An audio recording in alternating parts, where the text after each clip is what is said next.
ലോക്സഭാ തിരഞ്ഞെടുപ്പ് റിസൾട്ട് പുറത്തുവന്നാൽ ഏറ്റവും അധികം ചർച്ച ചെയ്യപ്പെടാൻ പോകുന്നത് വടകര ലോക്സഭാ മണ്ഡലമായിരിക്കും. നീണ്ട ഇടവേളയ്ക്ക് ശേഷം ഈ മണ്ഡലം തിരിച്ചുപിടിക്കാൻ കഴിഞ്ഞാൽ അത് CPM-നെ സംബന്ധിച്ച വലിയ നേട്ടമായി മാറും. ഇനി ഇടതുപക്ഷം പരാജയപ്പെടുകയാണെങ്കിൽ BJP-യുടെ വോട്ട് എങ്ങോട്ട് പോയി എന്നതായിരിക്കും എല്ലാവരും ഉറ്റുനോക്കുക. 2019-ൽ BJP-ക്ക് ലഭിച്ച വോട്ട് നിലനിർത്താൻ കഴിഞ്ഞില്ല എങ്കിൽ തീർച്ചയായും അത് കോലീബി സഖ്യത്തിലേക്കാണ് വിരൽ ചൂണ്ടുക.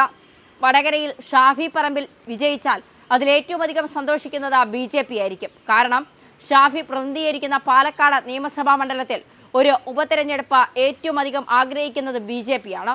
കേവലം 38,063 വോട്ടുകളുടെ മാത്രം ഭൂരിപക്ഷമാണ് അവിടെ ഷാഫിക്ക് ലഭിച്ചിരിക്കുന്നത്. രണ്ടാം സ്ഥാനത്തെത്തിയ BJP-ക്ക് അതുകൊണ്ട് തന്നെ പ്രതീക്ഷയും കൂടുതലാണ്. BJP-യുടെയും RSS-ന്റെയും കേഡർ വോട്ടുകൾ വടകരയിൽ ഷാഫിക്ക് അനുകൂലമായി ലഭിച്ചു എന്ന CPM വിലയിരുത്തൽ പ്രസക്തമാവുന്നതും ഇവിടെയാണ്. നേമത്ത് CPM പൂട്ടിച്ച BJP അക്കൗണ്ട് പാലക്കാട് തുറക്കാൻ BJP കരുക്കൾ നീക്കി എന്ന CPM പറഞ്ഞാൽ ഇപ്പോഴത്തെ സാഹചര്യത്തിൽ തിരഞ്ഞെടുപ്പ് റിസൾട്ട് വരുന്നതുവരെ ആ വാദം തള്ളിക്കളയാൻ എന്തായാലും കഴിയുകയില്ല. ഷാഫിക്ക് BJP-യുടെ വോട്ട് ലഭിച്ചു എന്ന് തെളിഞ്ഞാൽ അത് കോൺഗ്രസിനെ മാത്രമല്ല UDF-നെയും ശരിക്കും വെട്ടിലാക്കും. അത്തരമൊരു സാഹചര്യമുണ്ടായാൽ തദ്ദേശ തിരഞ്ഞെടുപ്പിലും നിയമസഭാ തിരഞ്ഞെടുപ്പിലും വലിയ വിലയാണ് UDF-ന് നൽകേണ്ടി വരിക. വർഗീയത പറഞ്ഞ വോട്ട് പിടിച്ചെന്ന ഗുരുതര ആരോപണം UDF സ്ഥാനാർത്ഥിക്കെതിരെ നിലനിൽക്കുന്നതിനാൽ ഷാഫി പറമ്പിൽ വിജയിച്ചാലും ആ ജയം കോടതി കയറാനാണ് സാധ്യത. നിയമപരമായ നടപടികളുമായി ഇടതുപക്ഷം മുന്നോട്ട് പോകുന്ന സാഹചര്യത്തിൽ അതിൽ നിന്നും എളുപ്പത്തിൽ തലയൂരാൻ UDF നേതൃത്വത്തിന് കഴിയുകയില്ല. രാഷ്ട്രീയ വിഷയങ്ങൾക്കും അപ്പുറം മതപരമായ സ്വാധീനം ഇത്തവണ വടകരയിൽ പ്രകടമായതാണ് CPM വിലയിരുത്തുന്നത്. ശൈലജ ടീച്ചർക്കെതിരായ പ്രചരണം ഷാഫി പറമ്പിലിന്റെ അറിവോടെയാണെന്ന കാര്യത്തിലും CPM നേതൃത്വം ഉറച്ചു നിൽക്കുകയാണ്. ഈ വെല്ലുവിളികളെ എല്ലാം അതിജീവിച്ച് ശൈലജ ടീച്ചർക്ക് വിജയിക്കാൻ കഴിഞ്ഞാൽ അത് പുതിയ ചരിത്രമായാണ് മാറുക.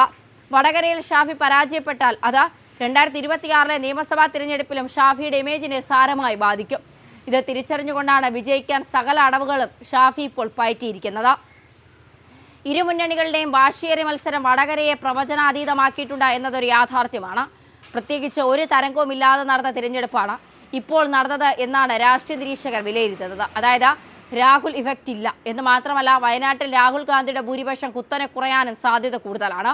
2019-ൽ UDF-ന് കിട്ടിയ വോട്ട് ഷെയറും ഇത്തവണ ആവർത്തിക്കാൻ പോകുന്നില്ല. എങ്ങനെ കൂട്ടിക്കീഴ്ച നോക്കിയാലും ഇടതുപക്ഷത്തിന് നേട്ടമുണ്ടാക്കാൻ തന്നെയാണ് സാധ്യത. പുറത്തുവരുന്ന നിഷ്പക്ഷ വിലയിരുത്തലുകളും ഇടതുപക്ഷത്തിന് അനുകൂലവുമാണ്. 2019-ൽ നേടിയ ഒരു സീറ്റിൽ നിന്ന് എത്ര മുന്നോട്ട് പോയാലും അത് CPM-നെ സംബന്ധിച്ച് വലിയ നേട്ടം തന്നെയാണ്.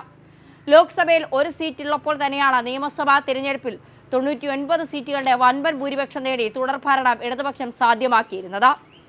ഇത്തവണ 12 സീറ്റുകളിലാണ് ഇടതുപക്ഷം വിജയം പ്രതീക്ഷിക്കുന്നത്. കാസർഗോഡ്, കണ്ണൂർ, വടകര, കോഴിക്കോട്, ആലത്തൂർ, പാലക്കാട്, തൃശൂർ, ഇടുക്കി, ചാലക്കുടി, പത്തനംതിട്ട, മാവേലിക്കര, ആറ്റിങ്ങൽ മണ്ഡലങ്ങളാണത്. CPM കണക്കുകൾ പ്രകാരം 10-ൽ കൂടുതൽ സീറ്റുകൾ അവർക്ക് ലഭിച്ചാൽ UDF-ൽ വലിയ പൊട്ടിത്തെറിയാണ് സംഭവിക്കുക. മുസ്ലിം ലീഗിനും പിന്നെ ആ മുന്നണിയിൽ തുടരാൻ പറ്റാത്ത സാഹചര്യം ഉണ്ടാകും.